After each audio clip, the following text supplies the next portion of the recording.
Hey guys, thank you for joining me. Welcome back. I hope everybody had a good week. I've written an article this past week about 3 ways to help make it through tough times. 3 ideas that I had that personally helped me and I'd like to talk about for just a second. First one was write it out. The reason I say write it out, it's very important to do so, is because when we write it out, we put our thoughts that are most of the time jumbled when we're going through life and stress and anxiety and paying bills and worried about this and that.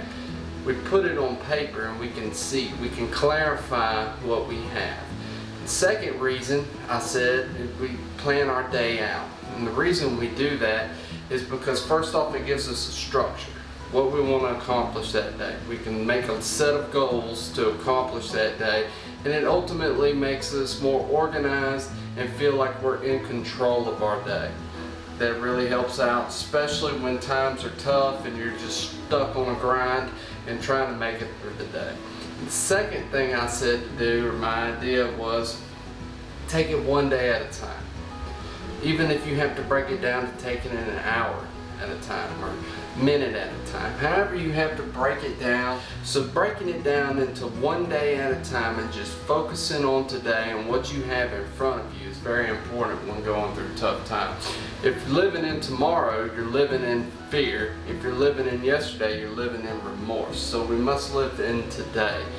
And that's the reason I say one day at a time, because we break it down. Now, the whole goal here is when things get tough and the going gets rocky, we keep it simple.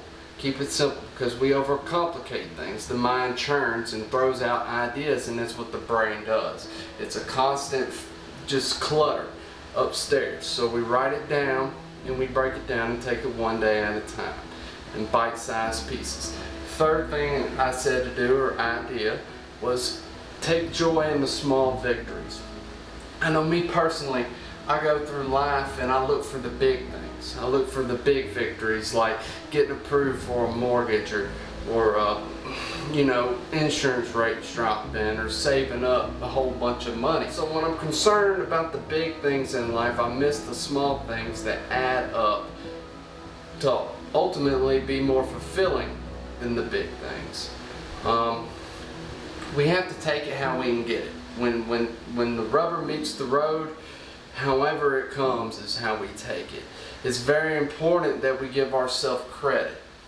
Far too often are we so hard on ourselves because we're our own worst critics, and we don't give ourselves credit for just making it through the day or paying the bill. Something simple, just to continue moving on in life, to continue moving towards that goal. So like and subscribe, follow me. Also go to my homepage, sensiblehope.com. I would like to leave you with an action for the week. Just one action, simple. Try to focus on and see where your mind goes when you get put in a tough position and you feel like your back's against the wall. See what your mind does. See if you can decipher a thought when that happens, and then write it down.